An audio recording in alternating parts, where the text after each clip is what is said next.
dhe është bërë, domethënë, ta quajmë në thonjza i paprekshëm nga Partia Socialiste, sidomos, por mos harrojmë një gjë që atë që unë e pash dhe e deklarova dhe e shkruajta që kur Rama fitoi zgjedhjet është e vetmja parti ose i vetmi rast që fitojnë zgjedhjet dhe nuk ka asnjë lloj festimi, asnjë lloj gëzimi, asnjë lloj gjëje, sepse të gjithë ata, ajo që unë kam thënë që të gjithë ta janë kontingjenti i Spakut dhe këta presin kujt i shkoj qeni ke dera. Ta nuk dinë se kujt do i shkoj qeni ke dera. Ai ka të ri shumicën se ata me pesha me kërkesa përfunduan brenda. Jo, ka akoma aty. Mos u bëmë. Pse Ballukja si o pa peshë. Mos e di që pa peshë Balluk. Është zëvendës kryeminist. Po ta ulan ballën e di pa peshë. Banda që janë kap në Elbasan dihet gjithë ai ka dalë vite përpara derisa e hoqën me vendim gjykate i hoqën letrat se i dilte emrin. Lutem. Tashi. Dhe them që këta të rit, kush janë të ri aty? Ajo goca që ka marrë 30.000 vota në Elbasan, ajo është e re. Megjithatë parti Rama ju mendoni që rrezikon PS një çarje apo jo? Jo, unë them që PS ka për të mësuar më keq se sa PD. Ndoshta kjo është si puna asaj ftuskës së ndërtimit që pa e presin shumë Tiranë prej vitesh pas fondot. Po, tash do vi dëgjoj, e keqja si thaj, e keqja do e bëj çaj. Do vi një moment zullumi, sado se unë ju kam thënë një gjë këtyre, këta do mbyllen me zullumin e vet. Atë që ka ndërtuar me atë do mbyten. Se nuk është e pamundur. Është e pamundur, Zoti s'ta fal. Gjën e vjedhur Zoti s'ta fal. Dhe këta kanë vjedh popullin, nuk është puna se këta kanë vjedh njëri tjetrin, këta kanë vjedh popullin. Të vjedhësh një popull, të vjedhësh pasurinë e një populli. Ta varfrosh një popull. Ta detyrosh që fëmia tiki nga shtëpia dhe prindi mos ketë fëmin para syve të vet, atë fëmijë që e ka rritur me sakrifica. Po ta dërgoj me dëshirën e tij, ta dërgoj jashtë shtetit sepse mendoj se nuk ka bukë me hëngër. Dhe të mendoj se do të sjelli 5 lekë. Ai fëmijë do të sjelli 5 lekë që edhe ai të jetojë këtu, është krimi më i madh. Mos sepse kur fillojmë pastaj duhet gjykojmë edhe çik nga vetja, nuk është puna ta gjykojmë në tërësinë e gjës. Sepse çdo gjë duhet ta shohësh edhe nga vetja. Mendo ti ke fëmia nga shtëpia. Që ti thjesht të flesh gjumë dhe nuk di se ku është fëmia jote, ku rri, ku ha, ku pi, ku bën. Kuptojmë drejt. Kjo është fatkeqësi kombëtare. Kjo nuk është, unë jo pa qëllim kam thënë, Rama ka kthyer Shqipërinë, ka kthyer në një maternitet refugjatësh. Jo se nuk ka qenë. Kuptojmë drejt. Jo se nuk kanë hikur dhe më përpara. Tani po kërkon edhe Trumpi që të marrin emigrantë të dëbuar vendet e Ballkanit. Dëgjoj, ai lu politikën e vet. Në çdo shtet nuk gjykoj shtetin tjetër për politikën që bën. Le ta bëj Rama, le ta bëj X, Y në Shqipëri, këtë lloj politike unë jam dakord. Po ti djegi atë tjetër, le ti djegi, po tash kur ti e ngren me dëshirën më të madhe, shkoj ulesh në gjunjë, o zotëri, ky është ulë në gjunjë, ne na ka fyt gjithë si komolla. Ky ulet në gjunjë një kryeministri më. Tha jemi protektorat. Po pra, ne na ka fyer si kom, na ka fyer inteligjencën gjithë. Nuk është puna se ky po bën një gjë. Ky ka bërë zullumet më të mëdha. Tash nuk ndjehesh i fyer ti kur ti shef që ky partner strategjik, shpall një Karagjos, kur ky merr një nga rruga dhe edhe thot ky është partner strategjik. Kur i jati Gazpais u ankoti në për televizion se s'kishte me marrë ilaçe, nuk i diltin lekët e pensionit për ilaçe dhe pastaj na del partner strategjik që do ndërtoj kaq, që do ndërtoj aq. Po e marr si shembull me që është person publik, kuptojmë drejt, që njerëzit e njohin. Dhe e kanë parë për televizione që dilte dhe u ankote për ilaçe. Pastaj na deli bir strategjik. Pra këtu Rama ka bërë zullumet nga më të mëdha. Ramën është shumë kollaj për ta shah. është shumë e thjeshtë. Për ta sharë, për ta bërë si të dush. Si ta gjenë qefin. Unë ja kam vënë, mi nuk koridorësh, unë s'kam nevojë. Unë ja kam thënë të gjitha. I kam thënë këtë ndërtu mafja në shtet, zë ti e një minut koridorësh i brasa ne kënej, do me fitu këtu, do me fitu atje. Zotri, Rama i ka bërë të gjitha. Problemi është, qarë bën opozita për ta heqë këtë. Tu është gjithë filozofia. Po për qa? E shajmë gjithë ditën. A zgjidhim gjë? Ka rrugë zgjidhje me të qarë? S'ka. Ndoshta një rrugë zgjidhje që mund të opozita ta kishte kthyer në alat, por e vendosin shenjësër kryesore për ta mbyllur, këtë e kam pyetjen e fundit, mund të kishte qenë dhe Spaku, të cili nuk e di ju si e keni parë këto muajt e fundit pas lëvizjes të Trumpit nga janari e këtej, sikur edhe me një tërheqje të butë ambasadës, sikur politika mori zemër edhe majtas më shumë, por edhe djathtas. Por ju si keni parë punën e Spakut deri tani, së pari dhe së dyti dhe 5 muaj kanë mbetur Dumanit. E para që duhet kuptoshin që unë kam qenë kundërshtari numër 1 e reformës në çdo seminar, në çdo takim që bësh, unë cilësohesha kundërshtari i reformës. Qysh kur ka filluar. Megjithëse kam qenë që në 2013 njeriu që kam kërkuar reformën në drejtësi. Por mënyrën se si e bën, ishte kjo që prodhoi këtë lloj reforme. Spaku realisht ka bërë, po jo aty ku duhet, aty ku populli e ndjen. U desh kohë që të arrestote Erion Belin, kur gjërat ishin në tavolinë. Kështu ka dhe shumë të tjerë. Ajo që mua më bëri përshtypje ishte se në momentin kur u tërhoq, domethënë në Amerika dhe FBI-a iku nga Shqipëria, çuditërisht e gjithë politika, tash nuk po ndaj djathtas dhe majtas. Po them e gjithë politika u knaq. Menduan se tash s'kemi çfarë ta na bën. Edhe Rama doli dhe tha ikin amerikanët. Të gjithë pra, thash, nuk po i ndaj tash i majtas djathtas, po them të gjithë, pa përjashtim të asnjërit. Mirë po, ardhja duhesh lexuar pastaj ardhja pse u rikthyen pikërisht në Shqipëri. Dhe jo në vendet e tjera, po pikërisht në Shqipëri. Atëherë këtu del që këtu duhet lëvizi diçka, apo lëviz diçka. Unë ditë them vetëm kaq që dosit janë të bëra gati. Nuk po i bën Dumani dosit. Dumani ka thjesht për t'i firmos.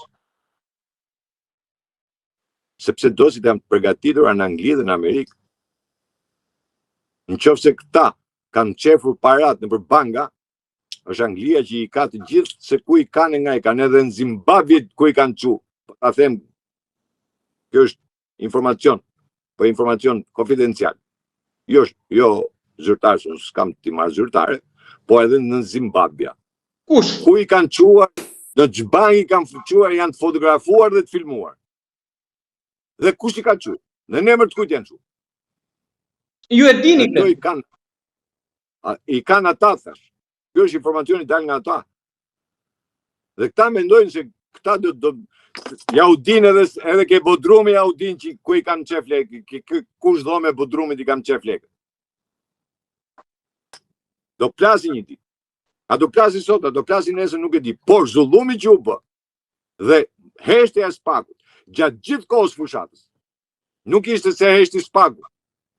Ishte, për mua ka qenë një program. Sepse Spaku ishte në terren, ishte me njerëzit e vetë në terren, ishin të gjithë prokurorët në terren, edhe të rretheve, dhe asnjëri nuk foli. Pa në herë të flasin njëri gjatë fushatës nga Spaku, apo nga këta, jo. Pse? Që është e mundme? Ata në terren ishë. Kishin bërë dhe marrëveshjen. Që nuk foli asnjëri? Ku flen lepuri këtu? Ku flen? Se gjëra nuk si ne përdorim shumë, domethënë ti e kupton mirë se e gazetar, ne e përdorim shumë atë leximin në rreshta. Jo atë çfarë lexon. Ajo çfarë thotë në rreshta. Pra, dhe ky veprim i Spakut, ky është si është e mundme që të bie të sjell filan aty të sjell për grupe kriminale. E kuptoni çfarë do të thotë që ta silli Finlandën se e marrin kështu këta. Janë të gjithë vendet nordike, të cilat kanë bërë hetim. Nuk është vetëm Finlandë. Janë gjithë vendet nordike. Merë me Norvegji, me Suedi, me të gjithë. Dhe sollën Finlandën si përfaqësues tyre. Pse? Që droga mos të vi këtu. Po pse?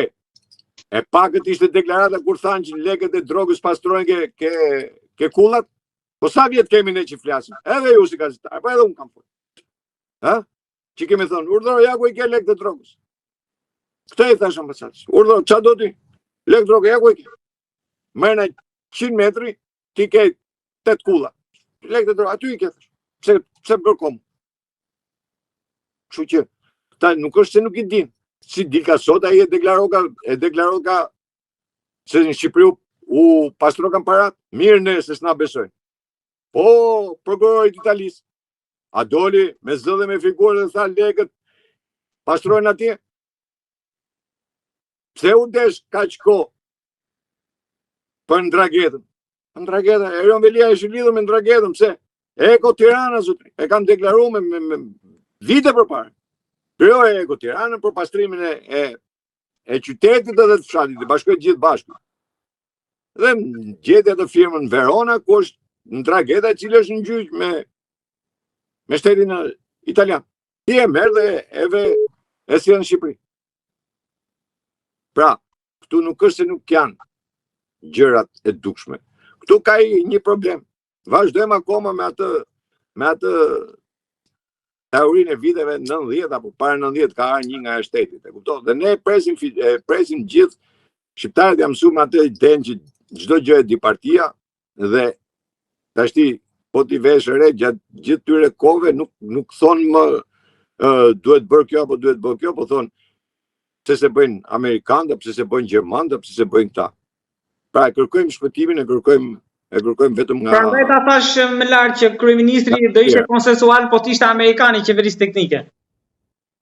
Po pra, jo, nuk është ai. Jo. Pra atë ta harroja ai gjënën, por unë them vetëm kaq që do shifet Ballkani dhe jo vetëm Shqipëria. Këtë unë thash, pra ne ta thash graviteti ka vajt në Kosovë, nuk është se është më në Shqipëri, dhe ndoshta kjo na bën dëm, edhe mos zgjedhja e qeverisë parlamentit, konstituimi i parlamentit në Kosovë, se u bë 26 seanca që dështon, është një e keqe për ne, sepse vëmendja është atje dhe po shohim vëmendjen atje dhe na kanë lënë pak si në hije ne. Ne realisht duhet ishim ne të parët. Por dum apo s'dum tash na pëlqen apo s'na pëlqen, realiteti ky është. Realiteti flas gjithmonë realitet politike. Ky është. Dhe ajo që është kryesorja është që këta nuk po kuptojnë një gjë. Vjosa Osmani takon Trumpin. Jo një herë, po disa herë. Ha? Po si është mund me që kryeministri i Shqipërisë nuk i ka takuar asnjëherë? E si është mund me që kryeministri i Shqipërisë u bë blokadë për mos të takuar? Dhe kush ja bëri blokadën? Ha? Kush ja bëri blokadën? Nuk e bëri Trumpi, se Trumpi s'di jo. Ajo që është shefja e zyrës Trumpit, Suzana. Ajo që i thirri Trumpin kur u zgjodh president, që tha hajde këtu, ti tha se kjo është njeriu që punon edhe nuk flet fare. Ajo e ka bërë. Edhe Ramën ajo e ka në patronazh që nuk e lejon me asnjë vend. Ma men te katedralja, kur u inauguru katedralja, ku ishte Trumpi, Vjosa Osmani dhe Elon Musk, dhe ky rrit atje me të shoqin atje ke tavolina ul atje se njifte njëri. Ha? Se kur e deklarova që qysh kur është bërë në Amerikë që u bë takimi NATO-s, kur ishte hera parë që NATO bënte një deklaratë për lëndë narkotike dhe lidhje me spionazhin rus në Shqipëri, dhe në atë takim Rama nuk i ka taku absolutisht asnjë. Por ne mund marrim një version tjetër që Rama pranon emigrantët, me Trumpin shumë mirë, Meloni është ndërmjetësja, ja u zgjidh. Po ne. Melonit i iku dhe kambi refugjatëve, se i doli kundra. Gjykata kushtetuese e Amerikës e hodhi poshtë, gjykata e lartë, në kasacionin e ka. Ja o hodhi poshtë. Ja rrëzoi. Ajo nuk e ka më mirë dhe po ta ishte kaq mirë takimi që u bë këtu. E pe takimin që u bë këtu, kush e njohroi këtu Ramën? Ha? Gjermani? Apo jo? Erdogani? Që i thash më ke dalë me këto atlete? Ha? Edhe thënia e Melonit, që i tha ishte habi për ne, ishte surprizë e madhe që ti fitove, si fitove. Apo si a tha? Ke Meloni ja tham duket. Edhe pse u ul gjunjë ky. Kështu që flasim nuk është kaq Rama si ka rënë të gjitha kreditet në diplomaci, në arenën ndërkombëtare, realisht sot i ka rënë të gjitha. Rama nuk takon më dot njëri. Rama takohet sepse ose në një takim ky mundohet shkojë në emrin e kryeministrit, por si person në mënyrë individual, pra që të ketë një kryeministri një vendi, të ketë atë lloj reputacioni në Kekamo. Kishte në fillim, nuk them se jo, por me të gjithë këto ndodhi që i kanë ndarë dhe zgjedhjet e fundit pra ne thash ke lidhesh me Spakun. Heshtja e Spakut nuk ka bërë shumë përshtypje që Spaku nuk bëri asnjë deklarate. Nuk pati asnjë reagimi, asnjë gjëje. Gjatë gjithë kohës fushatës. Çfarë do veproj më mbrapa, nuk e di. Unë shpresoj se do veproj, sepse materialet janë, nuk është se janë. Këtu nuk deklarohet sepse ne jemi rritur të tashmë me atë idenë që zgjedhjet manipulohen, vjedhen bëhen. Jemi rrit, kemi 35 vjet, sepse kemi edhe ndodhin e 96, se të kuptojmë drejt. E 96 në katastrofë ndodhi. Po u mendua që u mbyll ajo historie, nuk do përsëritet më, po jo kështu. Jo me 83 mandate. Sepse është kodi më im. Unë nuk e di se kam bërë të kota. Domethënë, ky ka marrë 52%. Edhe 83 mandate. Dhe merr 83 mandate. E kupton se ç'a kodi është kjo apo jo? Po vetë bën, nuk e bëm ne. Vetë rënë dakord, pse? Rënë dakord për atë pjesën, që ne t'jemi të sigurt ke këta 40-50 deputet, pastaj çfarë bëjnë, po morë. Po të kemi të sigurt këtë e. Dhe mendon se janë sigurt. Por qoftë Elbasani, qoftë Fieri nxorën jashtë loje, se as deputetët që ishin në lista gjëra të sigurta nuk dolën. Tasim realisht. Zoti Merkorti, unë shoh pak domethënë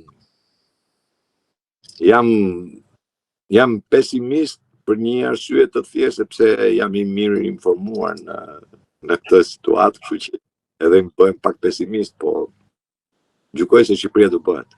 Prapë do bëhet më mirë. Kjo është më së sigurt dhe shqiptarët do ta dinë që Shqipëria do bëhet dhe do bëhet më mirë. Kjo është më së sigurt. Ne kemi përcjell shumë. Kur i them unë reaksionar jam. Mos ke çam bëni, them kam 83 vjet që rri. Nuk kam ndonjë problem, por Shqipëria do bëhet. Kjo është e padiskutueshme. Sepse është pozicioni i saj, është historia e saj që nuk e lejon. Çfarë do të mundohen këta ta shpopullojnë, ta bëjnë tashu. Fatkesi është janë shpopullu malet, sepse është fatkesi kombëtare ku shpopullohen malet, sepse është pjesa e cila jep më tepër prodhimtarinë e popullsisë, por ka dhe momente disfate. Duhet i pranojmë gjitha. Falenderoj shumë për bisedën, për analizën që bët, për opinionet që ndat me shikuesit tanë, jam shumë i njohës për kohën, edhe për këtë bisedë ndryshe, edhe të drejt për drejt. Faleminderit.